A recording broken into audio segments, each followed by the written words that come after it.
Ուրեմն 2015 թվականին հենց ՓԲ-ն ձեռք է բերվել Տաշիր գրուպի կողմից իդեմս Սամվել Կարապետյանին։ 15 թվականին եղել է շատ վատ վիճակ։ Ես իմ բազմաթիվ հարցազրույցներում նշել եմ, այսօր եւս կցանկանամ նշել, որ մեր սխալը երևի թե եղել է այդ շատ վատ վիճակը չներկայացնելը, շատ մանրամասն, որից հետո կազմվել է ներդրումային ծրագիր, որից հետո ներգրավել են միջազգային գործընկերներ եւ տարվել են աշխատանքներ, որպեսզի այդ վատ վիճակը կամաց-կամաց բերվի եւ համապատասխանեցվի միջազգային զարգացած երկրների փորձին։ Ցանկանում եմ ձեզ տեղեկացնել, որ 2015 թվականից սկսած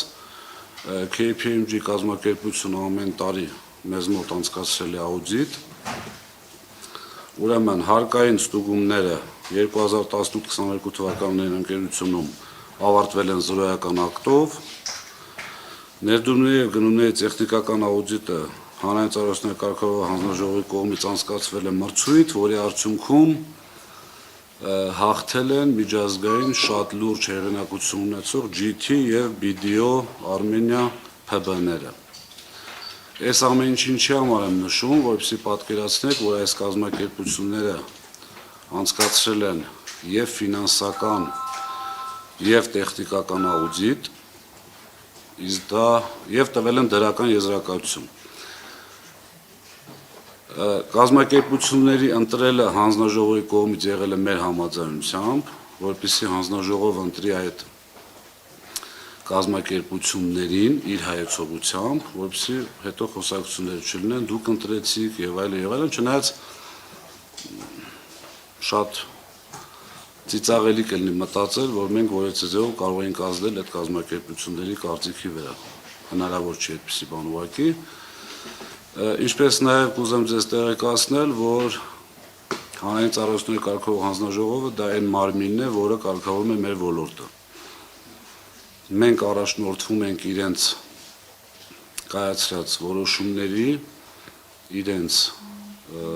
մեզ համար սահմանված չափորոշիչներով։ Որևիցե ձևով անցած տարիների ընթացքում անգամ ակնարկ չի եղել, որ ձեզ մոտ այնպիսի վիճակ է, որը կարող է բերել լիցենզիայից զրկելուն, չգիտեմ եւ այլն, անգամ ակնարկ։ Ասեմ ավելին, որ 2023 թվականի վերլուծական տեղեկանքը պատրաստ է, 24 թվականին դեռևս պատրաստ չէ, այսինքն 24 թվականի համար տալիս են իրանք երևի թե կտան աշնան սկիզբ, 23 թվականի համար արդեն տվել են։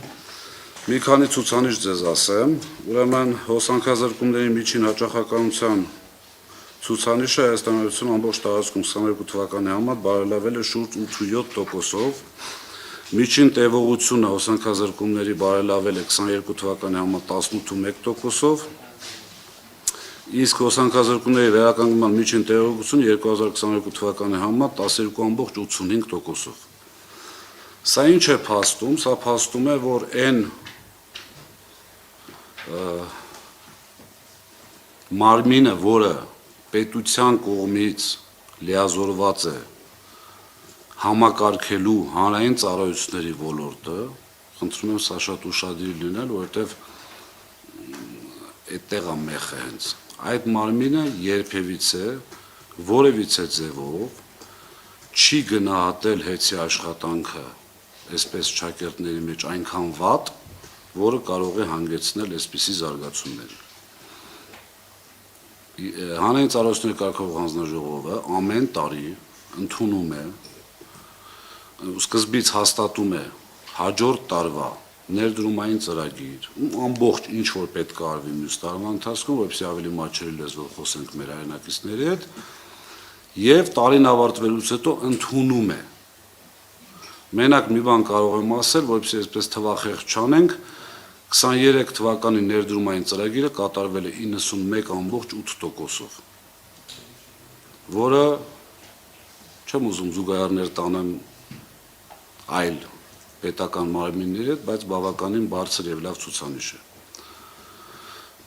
հանրային ծառայությունները կարգավորող հանձնաժողովը ծախսերը ընդունելուց ֆիքսում է ներդրումային ծրագիրը, ֆիքսում է, այսպես ասած, իր կողմից ոչ ընդունելի ծախսերը, այսպիսի կարծիք կա, չէ, որ ասում են դե հետը ծախսում է, չգիտեմ, այնտեղ ինչ ուզում անում է, գումարներ, այս կողմ են կողմ, բացառիկ իրավունք է տրված հանրային ծառայությունները կարգավորող հանձնաժողովին չընդունել այն ծախսերը, որոնք իրենք համարում են ոչ նպատակահարմար եւ չընդունել այն ծախսերը, որոնք իրենք համարում են, այսպես ասած, գները բարձրացված։ Այդ չընդունելը եղել է շատ փոքրիկ թիվ, համեմատած մեր ամեն տարի լինում են այդպիսի ծախսեր, այսպես ավանդույթի պես, որ ինչ որ բան չընդունենք։